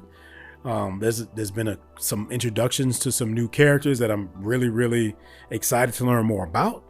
I appreciate the fact that they're fleshing out the world in a way that they don't usually do here. Like I said, instead of just introducing us to a bunch of new characters and a bunch of like a new place, they're going back and saying, hey, this is a demon world that we've talked about already. Now we get to see what that's like. And we get to learn more about the Majin, which we also heard about. We get to learn more about Dabura and his people, which we also heard about. So they're fleshing it out in a way that I think and hope is very, very cool. Okay, so that about does it for the episode talk for this week. Now we're going to shift over to our email segment, which is called What Are You Saying? So if you got something to say, send me an email at rockthedragonpodcast@gmail.com. I have an email here. I only have one email. Hey, honestly surprised I even have that. This is, you know, a brand new podcast, and it's going to take a while for word to spread that I'm back doing this again. So I appreciate the fact that anyone even felt like taking the time to send me an email. Okay, so Matt, thank you so much, man. I remember you writing in on a previous podcast. Always very, very excited to talk to you. Excited to hear from you. Matt says here in the subject line, it says Daima Podcast. Matt writes, "Yo, Tim, before anything else, it's great to hear your voice again, man. I hope all has been well with you. I've got to say, your return to podcasting wasn't in my cards for 2025, but I'm so glad you did. Your insight and breakdowns of the episodes have been sorely missed. I'm sure most Dragon Ball fans could probably agree that while we all love the series, the fandom can be kind of toxic at times. And for some, it even leaks over into their content. As a longtime listener of Republic City Report and Rock the Dragon, the super version, your laid-back demeanor and welcoming vibe has always been very much so a breath of fresh air. As I did with Super, I am currently watching the subbed version of Daima, but my heart will forever be with the dub, so I will be 100% rewatching it when it airs, and for me and many others, your podcast has become synonymous with my dub viewings. Anyway, I say all that to say this. Welcome back, man. Looking forward to hearing you in the speakers/headphones again." Man, thank you so much for saying that. There is more to your email here, and we're going to get to that. But I just wanted to stop for a second and just address what you mentioned there. Man, I'm always super honored when people say those kinds of things. You know, people always kind of talk about my insight, my breakdowns. I don't listen to any other podcasts about Dragon Ball, so I don't know what anyone else really does. But that's just kind of my approach, you know. Just kind of talking about the episodes in a way where I'm just kind of spouting out random comments about it that don't really ask any questions or really do any sort of deep diving into it. Just isn't very interesting to me. So this is just kind of my approach. And if you listen to Republic City Report, like you said you did, then you're completely used to this. And you obviously listen to Rock the Dragon, your Dragon Ball Super podcast. So you're definitely used to this. And yeah, man, you know, my demeanor is kind of laid back. You know, I didn't go into all of this on episode 0 the way I probably should have, but that's just my approach. I'm just a fan, right? I'm not a professor of Dragon Ball knowledge. I'm not a Dragon Ball news source. I'm not a Dragon Ball news reporter. I'm just a fan like everyone else. And so for me, it's just like having a conversation with you guys about the episode. The same way I would talk to one of my friends about it after. I mean, yeah, I know I get a little bit more deeply into it than a general conversation, but I am doing a podcast about it. So I try to dive into it in a way that, you know, maybe, you know, some people out there would appreciate. So I appreciate your comments there, man. And yeah, same. You say your heart will forever be with the dub, mine too. So I'm glad you're watching both, and I'm glad you're back again to join on board with this episode. Okay, let me move forward here. Says here, hopefully we have a good turnout for what are you saying, but I'll help kick it off with a few questions. Feel free to choose one if you're running short on time. Well, you know, you're my only email for this episode, Matt, so I'll try to get to all of your questions, though I will try to keep my answers a little bit brief because I've already been going pretty long so far with this episode. And you guys know I start to lose my voice after a while. Okay, your first question here is, whose character arc are you most interested in seeing in Daima as of now?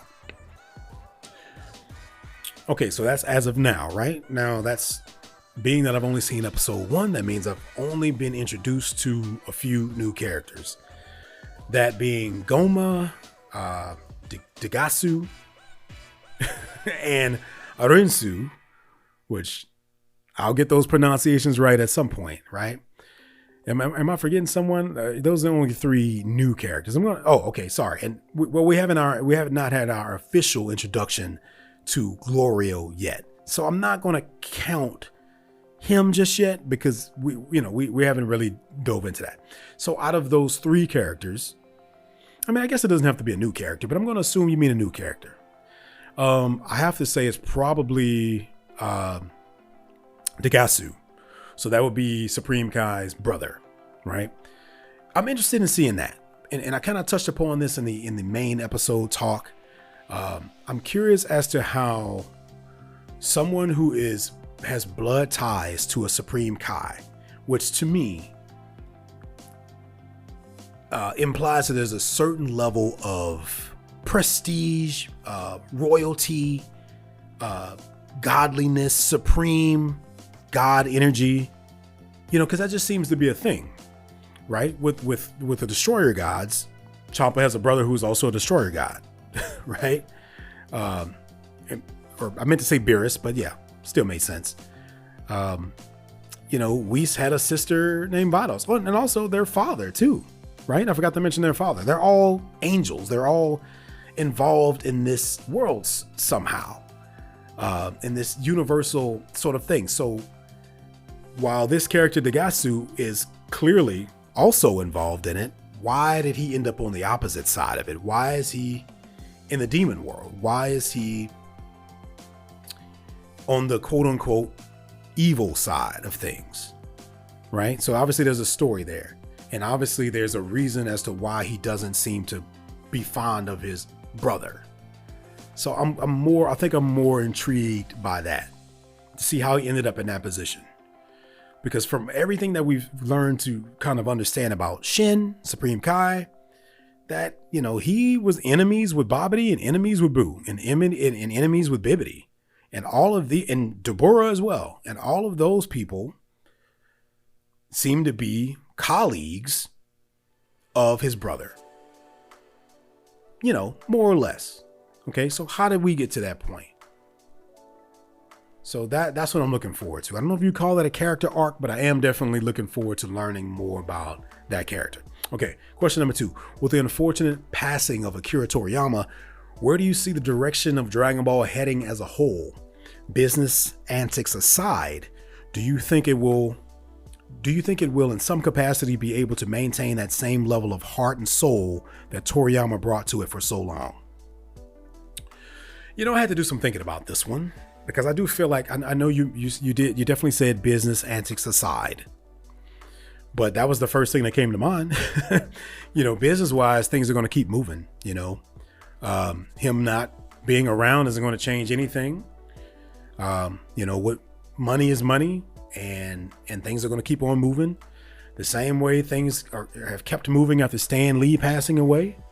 When George Lucas is gone, things are going to keep moving on Star Wars. They're already moving on Star Wars because he sold his rights to it.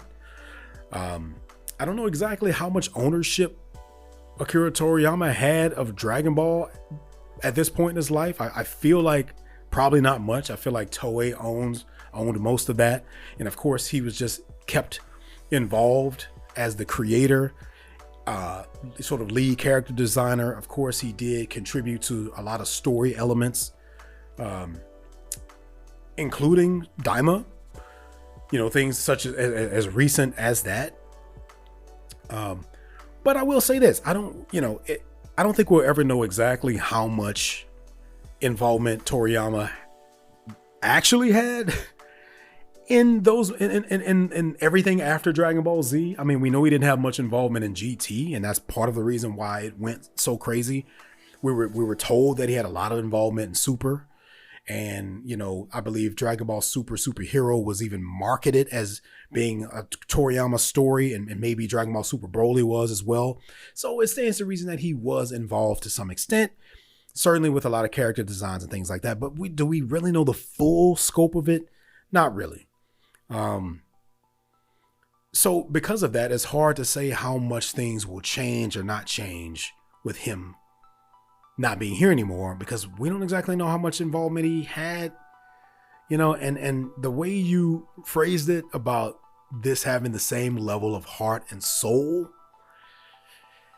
I don't know if I would describe Dragon Ball that way.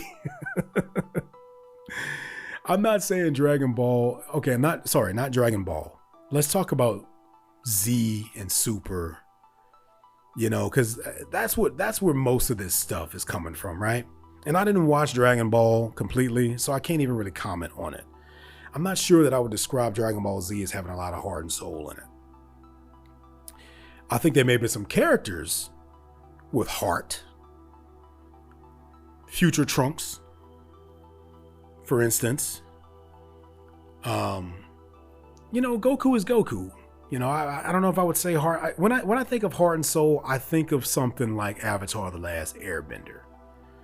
Where it's it'll really get you in your feels, and there are characters that you just truly, truly bond with, like Uncle Iroh and stuff like that. And it's just, Dragon Ball World is just not like that. It's not an insult, but I'm just saying that I don't know if I would, express it quite like that. I think in Super they probably tried to do a little bit more than that, more with that than Z had with some of the characters. But do I think it'll be to maintain the same level? I think it'll be the same level as what we've been getting so far since Z. Yes. I don't think we're ever going to get what we got in Z ever again. I talked about that in episode 0 a little bit. I think Z was just a very, very, very much a product of that time. And, with the blood and the, severed limbs and the power levels and people powering up and getting angry and transformations holding some weight and feeling like they actually meant something. I don't think we're going to get that ever again, because we didn't get it in Super. I mean, they had an entire other series where we could have gotten that stuff and we didn't. So what I think is we'll just get more of what we've been getting, more or less. And I hope it's better, than what we got in Super.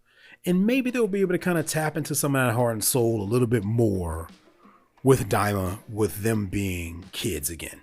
So maybe we'll get to tap into some things some sides of Dragon Ball that we haven't seen in a while. Okay. Question number 3. If you could expound upon any part of DBZ that you either wanted to see more of, never saw at all, or feel could have been done differently, what would you choose? For example, how the battle may have turned out between Buu and Gohan had he not dropped the Potara. Goku threw to him, which still infuriates me to this day, by the way. Okay. It's funny that you brought up that question, because, we were just talking about this, because this episode, a very large part of it involves that period of time, fighting Majin Buu. We even revisited the Potara earring sort of situation. And of course, infamously, there was that moment back in Dragon Ball Z where the plan was for Goku and Gohan to fuse with the Potara earrings. But then Gohan dropped the earring, and I forget exactly what happened after that, but yeah, he definitely dropped the earring. And then later on, Vegeta was brought back to life. Well, no, he wasn't brought back to life, right? I think he was still dead, technically. Like, he was just brought over to the land of the living so he could fuse with Goku, come on. I mean, anyway, so he could fuse with Goku, and then they formed. So, I think since we're already kind of talking about this, I'll just talk about this specific scenario. So I would, if I could expound upon that, because this is your example. So basically, I guess, how do I think that could have turned out? Maybe it would have turned out differently had Gohan and Goku fused instead of Vegeta and Goku. Well, I'll tell you this, and this is just kind of the cheap, non-fun answer. Okay, I'll give you the fun answer too, but I'll definitely give you like the straight up non-fun, more realistic answer first, and that is it probably wouldn't have changed anything, because they were making up so much shit during that saga that they just would have made up whatever they wanted to, and it just would have played out however they wanted to play out. And maybe it would have been better. Maybe it would have been just as bad, because, we've talked about how a lot of that stuff just wasn't very good. I mean, for instance, Buu turning them into a piece of candy. I mean, how silly is that? Maybe had Goku and Gohan fused, that still would have happened. You know what I mean? Maybe they still would have been turned into a piece of candy. Especially when we found out that they allowed themselves to be turned into a piece of candy. We found out later on that Vegito did that on purpose, because they wanted to go inside of Buu to try to find the other people that were absorbed by Buu. So I don't know. Would that have turned out differently if it were Goku and Gohan? Of which, what do you think their fusion name would have been? I feel like this probably exists in one of the video games already. You know, like is that because, you know, in some of the video games do these fusions just for fun, and maybe they did Goku and Gohan already. What would that name have been? Let's see. You can't do Gohan because that's already a name. So, and then you can't do Goku because that's already a name. So what do you do then? Hanku? Do you combine the two ends? Kuhan? Ooh, Kuhan could have probably worked. Maybe, you know, Dragon Ball Z is notorious for making weird decisions based on different weird real life sort of instances. And maybe they just decided to not do it because they were like, well, what are we going to call them? Especially considering the fact that with Vegito, okay, let me back up a little bit because some people may not even understand why that character is called Vegito, right? Because if it's Goku and it's Vegeta, how did they end up with the name Vegito? I'm sure that most of my regular listeners know this already, but I'll just kind of touch upon it just to kind of fully elaborate on this. In the Japanese version, they decided to combine the names Kakaroto and Vegeta together. Obviously Kakarot, but in Japanese it's Kakaroto. So they combined Vegeta and Kakaroto together to get Vegito. Still not sure why they did that. Maybe they just did it because it was Vegeta. So they felt like they needed to, you know, I don't know. Or they could have done it because Gogeta, by that point, I think was already a thing. So they probably said, you know, we can't use Gogeta because that already exists. So let's just go by Kakaroto and Vegeta and combine that together. So would they have done the same thing if it were Gohan and Goku? Would it have been like Gohato? Gohato? Or Kakahan? I don't know. I think the more I say it out loud, the more I'm glad they didn't do that, because then they would have had to come up with a name that sounded cool, and it's just not working out so far. But do I think anything that, you know, once again, the short answer is that they would have just done the same silly bullshit they ended up doing anyway. It just would have been slightly different probably, because I don't know if story-wise anything different would have happened if it were Gohan and Goku instead. You know, I mean, they still would have been super strong. There's probably an argument that could be made that maybe Vegito would have been a little less cocky, because instead of being a full-blooded Saiyan, you know, instead of being comprised of two full-blooded Saiyans who love to fight, this version would have been partially Gohan, who doesn't like to fight, is only half Saiyan, and also at that point wasn't really going Super Saiyan. He was doing his Mystic Ultimate Gohan thing at that time. So maybe that would have resulted in a different version of this fusion, where there was no Super Saiyan version, and it would have been more of a Mystic Ultimate Hanku. But I can't say that anything differently would have happened. They were still super strong. You know, whether it be Gohan and Vegeta, Goku and Vegeta, or Goku and Gohan, still a super strong character. I'd be interested to see what you think could have happened differently. It would have been fun to see, I guess. But yeah, how about this? I would love to hear your theory on it. What do you think could have happened differently? Because you say it infuriates you, so tell me why. Tell me why it infuriates you, and let me know how do you think it could have been different. Because granted, I'm just kind of talking off the top of my head here, but if I think about it a little bit more, maybe I can kind of see it. All right. So the last little bit of your email reads, well, I'm sure this has taken up a lot of time at this point, so I'll cut it here. But again, looking forward to the new content, bro. It's great to have you back. Happy New Year, and here's to much success with this podcast and all of your other ventures this year. P.S. If you ever have any spare time and want a good laugh, check out KJM Productions on YouTube and watch his DBZ commentary. As a diehard Dragon Ball fan with a great sense of humor, I'm positive you'll get some good laughs out of it. LOL. Matt, always great hearing from you, man.